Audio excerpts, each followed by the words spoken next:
ನಮಸ್ಕಾರ ಆಹಾರ ಪ್ರಿಯರೇ, ನಾನು ನಿಮ್ಮ ಉಮಾ. ಆನ್ಲೈನ್ ಅಡುಗೆಗೆ ಸ್ವಾಗತ. ಇವತ್ತು ಸಿಹಿಯಾಗಿರುವಂಥ ಹಲ್ವಾದ ರೆಸಿಪಿ ಜೊತೆ ನಿಮ್ಮ ಮುಂದೆ ಇದ್ದೀನಿ. ಇವತ್ತು ತೋರಿಸ್ಕೊಡ್ತಾ ಇರುವಂಥದ್ದು ಗೋಧಿ ಹಲ್ವಾ ಯಾವ ಥರ ಮಾಡೋದು ಅಂತ ಹೇಳಿ ತಿಳಿಸ್ಕೊಡ್ತಾ ಇದ್ದೀನಿ. ಮನೆಯಲ್ಲಿ ಸಿಗುವಂಥ ಕೇವಲ 3 ಪದಾರ್ಥಗಳಿಂದ ನಾವು ಈ ಒಂದು ಸ್ವೀಟ್ನ ತಯಾರು ಮಾಡ್ಕೊಳ್ಬೋದು. ಹಾಗೆ ಅಷ್ಟೇ ರುಚಿಯಾಗಿರುತ್ತೆ. ಸುಲಭವಾದ ವಿಧಾನದಲ್ಲಿ ನಾವು ಇದನ್ನು ತಯಾರು ಮಾಡ್ಕೊಳ್ಬೋದು.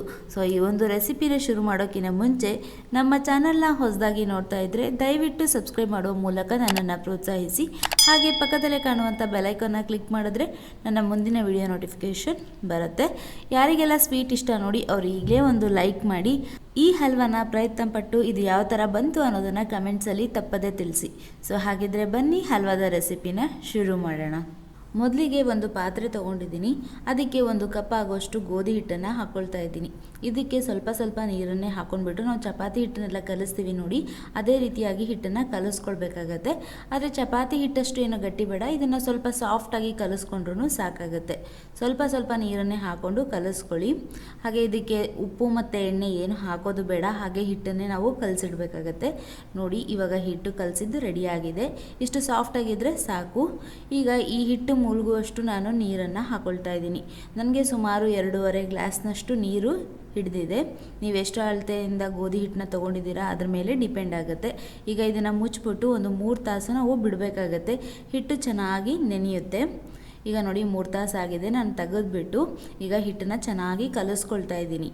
ಈ ಥರ ಮಾಡೋದ್ರಿಂದ ನಮಗೆ ಗೋಧಿ ಹಾಲು ಸಿಗುತ್ತೆ. ಇದರಿಂದ ನೀರಲ್ಲಿ ಹಿಟ್ಟನ್ನು ಚೆನ್ನಾಗಿ ಕಿವುಚ್ಕೊಂಡ್ಬಿಟ್ಟು ಹಿಟ್ಟನ್ನು ಕರಗಿಸ್ಕೊಳ್ಬೇಕಾಗತ್ತೆ.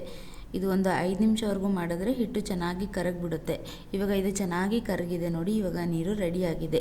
ಇದನ್ನು ನಾನು ಶೋಧಿಸ್ಕೊಳ್ತೀನಿ. ನೀರನ್ನು ಸೋಸ್ಕೊಂಡಾಗ ಈ ಥರ ಒಂದು ಗಟ್ಟಿಯಾದಂಥ ಹಿಟ್ಟಿನ ಪಾರ್ಟ್ ಉಳಿಯುತ್ತೆ. ಇದನ್ನು ಚಮಚದಿಂದ ಚೆನ್ನಾಗಿ ಕಲಿಸ್ಕೊಂಡ್ಬಿಟ್ಟು ಇದರಲ್ಲಿ ಇರುವಂಥ ನೀರಿನ ಅಂಶ ಎಲ್ಲನೂ ನಾವು ಇಳಿಸ್ಕೊಳ್ಬೇಕಾಗತ್ತೆ. ನೋಡಿ ಅವಾಗ ಎಷ್ಟು ಹಿಟ್ಟಿತ್ತು, ಇವಾಗ ಎಲ್ಲ ನೀರು ತೆಗೆದ್ಮೇಲೆ ಎಷ್ಟು ಉಳಿದಿದೆ ಅಂತ ಹೇಳಿ ಇಷ್ಟು ಆಗೋವರೆಗೂ ನಾವು ಇದರಲ್ಲಿ ಇರುವಂಥ ನೀರಿನ ಅಂಶ ಎಲ್ಲನೂ ತಗೊಳ್ಬೇಕು. ಈ ಥರ ಲಾಸ್ಟಿಗೆ ಉಳಿಯುತ್ತೆ ನೋಡಿ. ಇದು ಗಟ್ಟಿಯಾಗಿರುವಂಥ ಹಿಟ್ಟಿನ ಪಾರ್ಟ್ ನಮಗೇನು ಉಪಯೋಗಕ್ಕೆ ಬರಲ್ಲ. ಇದು ನಾವು ಬಿಸಾಕ್ಬೋದು. ಸೊ ಈಗ ಇದರಾಗಿ ಇರುವಂಥ ನೀರಿನ ಅಂಶ ಎಲ್ಲನೂ ನಾನು ತಗೊಂಡಿದ್ದೀನಿ. ಇದಕ್ಕೆ ಒಂದು ಲಿಡ್ನ ಮುಚ್ಚಿಬಿಟ್ಟು ಇದನ್ನು 1 ತಾಸು ಬಿಡಬೇಕಾಗತ್ತೆ. ಈ ಥರ 1 ತಾಸು ಬಿಟ್ಟಾಗ ಇದರಲ್ಲಿ ಇರುವಂಥ ನೀರಿನ ಅಂಶ ಎಲ್ಲನೂ ಮೇಲೆ ಬರುತ್ತೆ ನೋಡಿ. ಇದನ್ನು ಒಂದು ಪಾತ್ರೆಗೆ ತಗೊಂಡ್ಬಿಡೋಣ. ಗಟ್ಟಿಯಾಗಿರುವಂಥ ಹಿಟ್ಟನ್ನು ಮಾತ್ರ ಅದರಲ್ಲಿ ಬಿಡೋಣ. ನೋಡಿ ನಾನು ನೀರನ್ನೆಲ್ಲನೂ ತಗೊಳ್ತಾ ಇದ್ದೀನಿ. ನೋಡಿ ಇಷ್ಟು ಗಟ್ಟಿಯಾಗಿರುವಂಥ ಹಿಟ್ಟನ್ನು ಮಾತ್ರ ಬಿಡಬೇಕಾಗತ್ತೆ. ಇದನ್ನು ಚಮಚದಿಂದ ಕಲಿಸ್ಕೊಳ್ತಾ ಇದ್ದೀನಿ. ಈಗ ನಮಗೆ ಗೋಧಿ ಹಾಲು ರೆಡಿ ಆಯಿತು. ಗೋಧಿ ಹಿಟ್ಟಿಂದ ಗೋಧಿ ಹಾಲು ತಗೊಂಡಿದ್ದೀನಿ. ನೆಕ್ಸ್ಟು ಹಲ್ವಾ ಪ್ರಿಪ್ರೇಷನ್ ಮಾಡ್ಕೊಳ್ಳೋಣ. ಅದಕ್ಕೆ ದಪ್ಪವಾದಂಥ ಕಡಾಯಿನ ನಾನು ಸ್ಟವ್ ಮೇಲೆ ಇಟ್ಕೊಂಡಿದ್ದೀನಿ. ಅದಕ್ಕೆ 1 ಕಪ್ಪಷ್ಟು ಸಕ್ಕರೆನ ಹಾಕ್ಕೊಂಡಿದ್ದೀನಿ. ಆಮೇಲೆ ಅದೇ ಕಪ್ಪಿನ ಅಳತೆಯಲ್ಲಿ ಅರ್ಧದಷ್ಟು ನೀರನ್ನು ಕೂಡ ಹಾಕ್ಕೊಂಡಿದ್ದೀನಿ. ಸಕ್ಕರೆ ಮುಳುಗುವಷ್ಟು ನೀರು ಹಾಕ್ಕೊಂಡ್ರೆ ಸಾಕಾಗುತ್ತೆ. ಈಗ ಚೆನ್ನಾಗಿ ಕರಗಿಸ್ಕೊಳ್ಬೇಕು. ನಾವು 1 ಕಪ್ಪು ಗೋಧಿ ಹಿಟ್ಟು ತೊಗೊಂಡಿದ್ರೆ ಅದೇ ಕಪ್ಪಿನ ಅಳತೆಯಲ್ಲಿ 1 ಕಪ್ಪಷ್ಟು ಸಕ್ಕರೆ ತೊಗೊಂಡಿದ್ರೆ ಕರೆಕ್ಟಾಗಿರುವಂಥ ಒಂದು ಸಿಹಿ ಇರುತ್ತೆ. ನಿಮಗೇನಾದರೂ ಸ್ವಲ್ಪ ಕಡಿಮೆ ಇಷ್ಟ ಆಗುತ್ತೆ ಅಂತಂದರೆ 3/4 ಕಪ್ವರೆಗೂ ಸಕ್ಕರೆನ ತೊಗೊಳ್ಬೇಕಾಗತ್ತೆ. ಈಗ ಇದು ಚೆನ್ನಾಗಿ ಕರಗಲಿ. ಇಲ್ಲಿ ಪಾಕ ಬರಬೇಕು ಅಂತ ಏನೂ ಇಲ್ಲ, ನಮಗೆ ಸಕ್ಕರೆ ನೀರಲ್ಲಿ ಕರಗಿದ್ರೇ ಸಾಕಾಗುತ್ತೆ. ಈಗ ಇದು ನೋಡಿ ಚೆನ್ನಾಗಿ ಕರಗಿದೆ. ಈಗ ಇದನ್ನು ನಾನು ತಗೊಂಡು ಇನ್ನೊಂದು ಸ್ಟವ್ ಮೇಲೆ ಇಟ್ಕೊಳ್ತೀನಿ.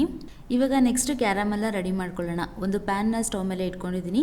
ಅದು ಬಿಸಿ ಆದ ನಂತರ ಅದಕ್ಕೆ 3 ಚಮಚದಷ್ಟು ಸಕ್ಕರೆನ ಹಾಕ್ಕೊಂಡಿದ್ದೀನಿ.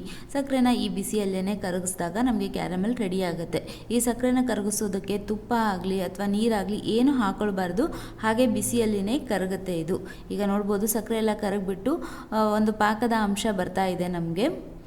ಈಗ ಇದನ್ನು ಚೆನ್ನಾಗಿ ಕರಗಿಸ್ಕೊಳ್ಬೇಕು. ಇದು ಚೆನ್ನಾಗಿ ಕರಗಿಬಿಟ್ಟು ನೀರು ಥರ ಆಗುತ್ತೆ. ಆಮೇಲೆ ಇದರ ಒಂದು ಬಣ್ಣ ಬದಲಾಗುತ್ತೆ. ಆವಾಗ ನಮಗೆ ಕ್ಯಾರಮೆಲ್ ರೆಡಿ ಆಗಿದೆ ಅಂತ ಹೇಳಿ ಅರ್ಥ. ಇದು ಒಂದು 3-4 ನಿಮಿಷದೊಳಗೆ ನಾವು ಕ್ಯಾರಮೆಲ್ಲ ರೆಡಿ ಮಾಡ್ಕೊಂಡ್ಬಿಡ್ಬೋದು. ಈಗ ನೋಡಿ ನಿಮಗೆ ಸ್ಲೋ ಆಗಿ ಬಣ್ಣ ಬದಲಾಗ್ತಾ ಇದೆ. ಇದು ನೋಡಿ ಇವಾಗ ಕ್ಯಾರಮೆಲ್ ರೆಡಿ ಆಗಿದೆ ಅಂತ ಹೇಳಿ.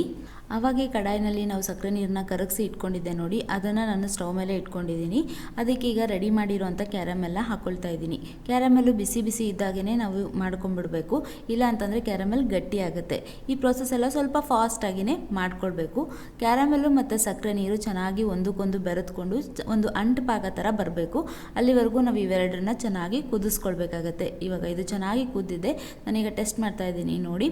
ಈ ಥರ ಅಂಟ್ಕೊಂಡ್ರೆ ಸಾಕು. ಇಲ್ಲಿ 1 ಎಳೆ ಪಾಕ ಬರಬೇಕು, 2 ಎಳೆ ಪಾಕ ಬರಬೇಕು ಅಂತ ಏನೂ ಇಲ್ಲ. ಅಂಟು ಪಾಕ ಬರೋವರೆಗೂ ಕುದಿಸ್ಕೊಂಡ್ರೆ ಸಾಕಾಗುತ್ತೆ.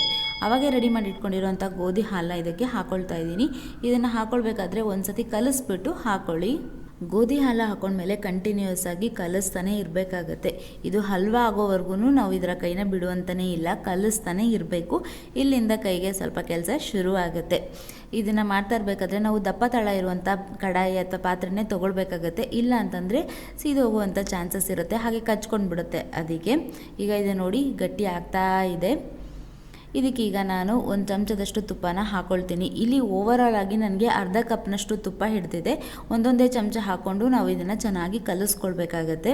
ಒಮ್ಮೆಲೇ ಅರ್ಧ ಕಪ್ಪಷ್ಟು ತುಪ್ಪನ ಹಾಕ್ಕೊಂಡ್ಬಿಟ್ಟು ಕೂಡ ಮಾಡ್ಕೊಳ್ಬೋದು. ಆದರೆ ಒಮ್ಮೊಮ್ಮೆ ತುಪ್ಪ ಜಾಸ್ತಿ ಆಗುವಂಥ ಸಾಧ್ಯತೆಗಳು ಕೂಡ ಇರುತ್ತೆ. ಅದಕ್ಕೆ ನೋಡಿಬಿಟ್ಟು 1 ಚಮಚ 2 ಚಮಚ ಹಾಕಿನೇ ಕಲಿಸ್ಕೊಳ್ಬೇಕಾಗತ್ತೆ. ಇದು ತುಪ್ಪನೆಲ್ಲ ಎಷ್ಟು ಬೇಕಾಗುತ್ತೋ ಅಷ್ಟು ಹೀರ್ಕೊಂಡು ಇನ್ನು ಬಿಡೋದಕ್ಕೆ ಸ್ಟಾರ್ಟ್ ಆಗುತ್ತೆ. ಹಾಗೆ ಹಲ್ವಾ ಥರ ಗಟ್ಟಿಯಾಗಿ ಒಂದೇ ಕಡೆ ಪಾತ್ರೆಯಿಂದ ಎದ್ದು ಬರುತ್ತೆ. ಅಲ್ಲಿವರೆಗೂ ನಾವು ಈ ಥರ ತುಪ್ಪ ಹಾಕ್ಕೊಂಡು ಕಲಿಸ್ಕೊಳ್ತಾನೆ ಇರಬೇಕಾಗತ್ತೆ. ಕೈಗೆ ಸ್ವಲ್ಪ ಕೆಲಸ, ಆದರೆ ಹಲ್ವಾದ ರುಚಿ ಮಾತ್ರ ಸೂಪರಾಗಿ ಇರುತ್ತೆ. ಹಾಗೆ ನೀವು ನೋಡ್ಬೋದು ಹಲ್ವಾ ಯಾವ ಥರ ಶೈನಿಂಗ್ ಬಂದಿದೆ ಅಂತ ಹೇಳಿ. ಈ ಥರ ಶೈನಿಂಗ್ ಬಂದು ಈ ಥರ ಒಂದೇ ಕಡೆ ಬಂತು ಅಂತಂದರೆ ಹಲ್ವಾ ರೆಡಿಯಾಗಿದೆ ಅಂತ ಹೇಳಿ ಅರ್ಥ. ಇದಕ್ಕೆ ನಾನು ಗೋಡಂಬಿ ತುಂಡುಗಳನ್ನ ಹಾಕ್ಕೊಂಡಿದ್ದೀನಿ. ಹಾಗೆ ಅರ್ಧ ಚಮಚದಷ್ಟು ಏಲಕ್ಕಿ ಪುಡಿನ ಕೂಡ ಹಾಕ್ಕೊಂಡಿದ್ದೀನಿ. ಇದನ್ನೆಲ್ಲ ಹಾಕ್ಕೊಂಡು ಮಿಕ್ಸ್ ಮಾಡಿಕೊಂಡ್ರೆ ಹಲ್ವಾ ರೆಡಿ ಆಯಿತು. ಹಾಗೆ ನಾವು ಗೋಡಂಬಿ ಬೇಕು ಅಂತಂದರೆ ಹುರ್ಕೊಳ್ಬೋದು. ಈಗ ಇದು ರೆಡಿಯಾಗಿದೆ. ಹಲ್ವಾನ ಈಗ ನಾನು ಬಾಕ್ಸ್ಗೆ ಹಾಕೊಳ್ತಾ ಇದ್ದೀನಿ. ಈ ಬಾಕ್ಸ್ಗಾಗಲೇ ತುಪ್ಪನ ಸವರಿಟ್ಟಿದ್ದೆ ನಾನು. ಇದನ್ನು ನೀವು ತಟ್ಟೆಗೆ ಬೇಕಾದರೂ ಹಾಕ್ಕೊಳ್ಬೋದು, ಈ ಥರ ಬಾಕ್ಸ್ ಹಾಕ್ಕೊಳ್ಬೋದು. ಇಲ್ಲ ಅಂತಂದರೆ ಹಾಗೇ ತಿನ್ಬೋದು. ಈಗ ನಾನು ಬಾಕ್ಸಲ್ಲಿ ಚೆನ್ನಾಗಿ ಸ್ಪ್ರೆಡ್ ಮಾಡ್ಕೊಳ್ತಾ ಇದ್ದೀನಿ. ಚೆನ್ನಾಗಿರುವಂಥ ಸೈಜು ಶೇಪು ಬರಲಿ ಅನ್ನೋ ಉದ್ದೇಶದಿಂದ ನಾನು ಈ ಥರ ಮಾಡ್ಕೊಂಡಿದ್ದೀನಿ. ನೀವು ಲೋಟ ಅಥವಾ ಬಟ್ಲದಿಂದ ನಾವು ಚೆನ್ನಾಗಿ ಸಾಪಾಗಿ ಮಾಡ್ಕೊಳ್ಬೋದು ಮೇಲೆ. ಹಾಗೆ ಇನ್ನೂ ಚೆನ್ನಾಗಿ ಕಾಣಲಿ ಅಂತ ಹೇಳಿ ಗೋಡಂಬಿ ಪೀಸ್ನಗಳನ್ನು ಹಾಕ್ಕೊಂಡಿದ್ದೀನಿ.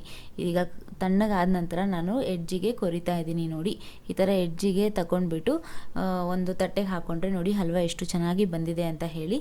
ನಾನೀಗ ನಮ್ಗೆ ಯಾವ ಶೇಪಲ್ಲಿ ಬೇಕೋ ಸೈಜಲ್ಲಿ ಬೇಕೋ ಕಟ್ ಮಾಡ್ಕೊಳ್ಬೋದು. ನಾನು ಸ್ವಲ್ಪ ಬಿಸಿ ಇದ್ದಾಗೇ ಕಟ್ ಮಾಡ್ಕೊಳ್ತಾ ಇದ್ದೀನಿ. ಕಂಪ್ಲೀಟಾಗಿ ತಣ್ಣಗಾದರೆ ಚೆನ್ನಾಗಿ ಬರುತ್ತೆ ಇದು. ಸೊ ನೋಡ್ಬೋದು ಹಲ್ವಾ ರೆಡಿಯಾಗಿದೆ, ಎಷ್ಟು ಚೆನ್ನಾಗಿದ್ರೆ ಟೆಕ್ಸ್ಚರ್ ಬಂದಿದೆ ಅಂತ ಹೇಳಿ. ಸೊ ಆಹಾರ ಪ್ರಿಯರೇ, ಇವತ್ತಿನ ಈ ಗೋಧಿ ಹಲ್ವಾ ನಿಮಗೆಲ್ಲರಿಗೂ ಇಷ್ಟ ಆಯಿತು ಅಂತ ಹೇಳಿ ಭಾವಿಸ್ತೀನಿ. ಇಷ್ಟ ಆಗಿದ್ದರೆ ಒಂದು ಲೈಕ್ನ ಒತ್ತಿ. ಹಾಗೆ ನಮ್ಮ ಚಾನಲ್ನ ಹೊಸದಾಗಿ ನೋಡ್ತಾ ಇದ್ದರೆ ದಯವಿಟ್ಟು ಸಬ್ಸ್ಕ್ರೈಬ್ ಮಾಡೋ ಮೂಲಕ ನನ್ನನ್ನು ಪ್ರೋತ್ಸಾಹಿಸಿ. ಹಾಗೆ ಪಕ್ಕದಲ್ಲೇ ಕಾಣುವಂಥ ಬೆಲ್ ಐಕಾನ್ನ ತಪ್ಪದೇ ಕ್ಲಿಕ್ ಮಾಡಿ. ಮತ್ತು ಇನ್ನೊಂದು ರುಚಿಕರವಾದ ಅಡುಗೆ ಜೊತೆ ನಿಮಗೆ ಸಿಗ್ತೀನಿ. ಅಲ್ಲಿವರೆಗೂ ಧನ್ಯವಾದಗಳು.